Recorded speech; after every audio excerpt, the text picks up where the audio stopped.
Day 1 of free agency was an absolute banger, and day 2 so far has been great too. There were a million moves which went around, and today I'll be dropping 3 videos based on 3 categories. One of them talking about players who stood with their previous teams, which I've already dropped. Check it out if you haven't already. And players who left their previous teams and actually moved, which I'll be talking about now. And finally, players who had rookie extensions or regular extensions. Let's get into it. They be like, yeah. Can you teach me how to dirty? You know why? Cause all the bitches love it. All I need is a beat that's super bumpin'. And for you to back it up and dump it. Leave a like on this video and subscribe if you haven't already. I drop very regular NBA content and I have a series called the greatest playoff runs ever going on right now. I dropped the first video for it recently about Giannis Antetokounmpo's 2021 playoff run, and I'd really appreciate it if you checked it out. Moving on, back to the video. Let's start off with the two sign-in trades, which are the two biggest storylines of free agency so far. Kyle Lowry to Miami and Lonzo to Chicago. Starting off with the Heat signing. Believe it or not, I'm not very high on this signing. Kyle Lowry is one of the best winners in the recent generation and an exceptional point guard in our league, and there's no denying that. He's hands down the greatest Raptor of all time. But how far will this signing really take the Heat? The third best team in the East? I doubt they'll even remain third after a Ben Simmons trade, which might make Philly better. The Heat are still arguably the fourth best team in the East and are not even a top tier contender yet. And according to me, though the Hawks don't have a better team than the Heat, I'd rather be at the position the Hawks are in right now than the Heat are in right now to choose between them.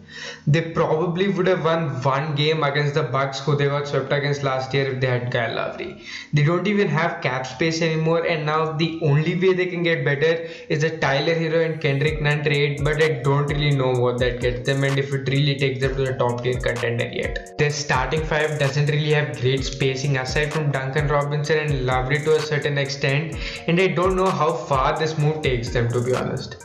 To be honest, I would have liked Lowry more on the Mavericks. Though it wouldn't have made the Mavs a contender, I don't really think the gap between them and the Heat team with Lowry would be that much apart. A Luka Doncic and Kyle Lowry backcourt would have been amazing to watch, and it would have been fun as hell. Maybe I'm wrong and maybe the Heat will prove me wrong and make it past the first round. Still, this makes them better as a team, but how much better, only time will tell. The other point guard signing, who literally everyone including me loves, is the Lonzo Ball to the Chicago deal.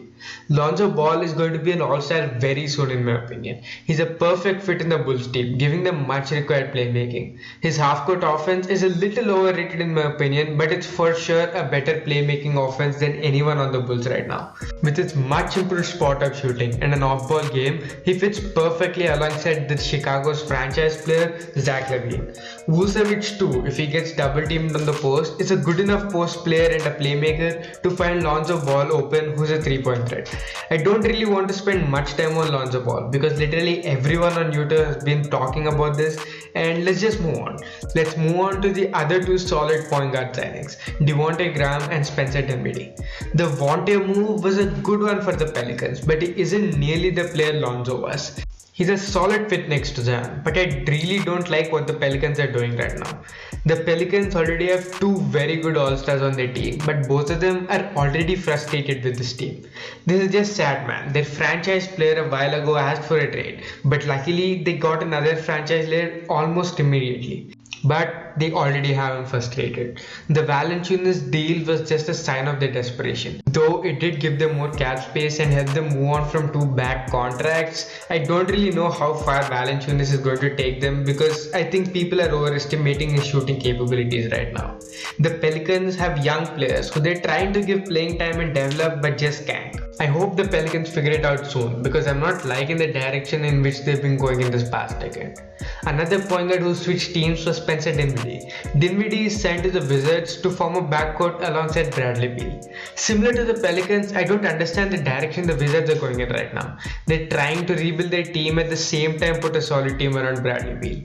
The free Beal hashtag has been going on forever now. They should just take the Philly deal and get a very good rebuilding piece in Simmons and get a young player like either Tybal or Tyrese Maxey with some great draft capital. This is a hell of a haul to start a rebuild with. Spencer Dinwiddie is a great fit alongside Beal, don't get me wrong, but I doubt the signing even makes them a playing team with the improvements they made alongside and with the improvements other teams have made. Similar to the last video, let me just cue past some of the signings I really have no thoughts about. Trey Lyles, who's joining a already stacked point guard rotation in Detroit, and Olenek, who probably went there only for the bag. Daniel Tice to the Rockets, Cody Zeller to the Blazers, Sterling Brown and Reggie Bullock to the Mavs, Torrey Craig to the Pacers, Alex Len to the Kings, and Gorgie Deng to the Hawks are really minor signings who do help the teams. They've signed, but not signings I really want to spend time on. Moving on, let's talk about the retirement home in the NBA right now, Los Angeles Lakers. Rob Pelinka has done it again. Another great free agency period, filling up the holes around their core three. Wayne Ellington is a great shooter. Probably not a great sign that he's going to be their best shooter, but him being a 40% shooter is something any team should love to have. They also got Dwight Howard, who should play a great role as a backup big and a center as he did in the 2020 season, and he should be a great fit alongside AD as we've already seen. Ariza will be a great 3-and-D player as he'll have a smaller role than he did in the Heat, and at this stage of his career, that's best for him. The Lakers still have that one missing piece. They need that sniper from 3 who will be their best shooter alongside LeBron, AD and Westbrook, as none of them are like proper snipers from 3. Ken Basemore is another signing they made, who's an experienced wing who should help the Lakers keep their identity as a strong defense and hit some threes on offense. He also can handle the ball a bit, but the Lakers really don't need ball handling with Braun and Westbrook in their team right now. The Lakers also lost the greatest player of all time in Alex Caruso to the Bulls, which is a great signing for the Chicago Bulls. He provides them amazing guard defense and decent enough playmaking off the bench, which makes their guard rotation very, very good. The Spurs also made some moves, getting an injury-prone Zach Collins and Doug Mcdermott, both solid signings, who don't really make them much better. Hopefully Collins can get his injury straight and rejuvenate his career, which never really started in San Antonio. Mcdermott is an underrated backup power forward who I hope went to a contender, but he got his bag in San Antonio, which is good for him. The Spurs are also another team which literally no direction. Like, why did they offer Mcdermott $14 million a year? They really don't need him right now. The Spurs aren't bad enough to rebuild or good enough to contend for the playoffs. No one on that team, except for maybe Keldon Johnson, has star potential in my opinion, and a massive reason for that is because they're mediocre and can't get a high enough draft pick for a star caliber prospect. They have great players who will be an amazing supporting cast for a star, but without a star, they're just stuck in the middle for nothing. For being the ideal organization for about 2 decades, they've been making quite suspect moves since Kawhi's departure. Like, don't even get me started on that Joshua Primo pick. What the fuck was that, man?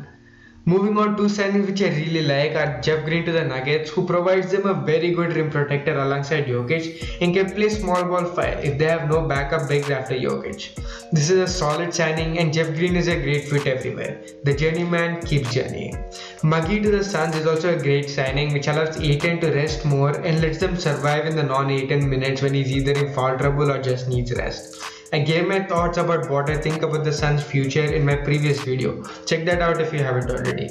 While recording this video, there is a vote notification saying Andre Drummond has signed with the Philadelphia 76ers. This is hilarious, firstly because Embiid and Drummond have been having very funny interactions in the past in the games, and this is also probably one of the worst fits I've ever seen, and I don't think he'll even be good enough to get 20 minutes on this team. He might be a solid replacement for Embiid, with Embiid being injury prone, but I don't see the point in him signing to the 76ers when he's looking for a big contract soon, whereas he can just sign to a team like the Charlotte Hornets and played big bad minutes alongside a great point guard in LaMelo, who would have easily given a good enough contract for his future. The best way to describe Andre Drummond is as a scout said, he could have 30 points and 20 rebounds in a game and still have zero impact on the game. Okay, finally, according to me, the most controversial take I've made until now is that I think the Knicks are one-season wonders. I like them re-signing a lot of their players from the previous season, but like, can they keep up what they did last year again? I don't know how much better Evan Fournier makes them, and literally all the teams which were below them last year have gotten much better than the Knicks have this offseason, but again, the offseason is not over yet. It really wouldn't surprise me if they were in the bottom half of the play-in tournament, and actually, I think I'll make a whole video about the Knicks soon. Stay tuned for that. And yeah, I think that's all I have for you today. I'll make another video regarding the free agency after Luka signs his extension, which should be sometime soon. And until then, stay tuned for more interesting content and check out part 1 and the Giannis video if you haven't already. And of course, leave a like and subscribe if you're new.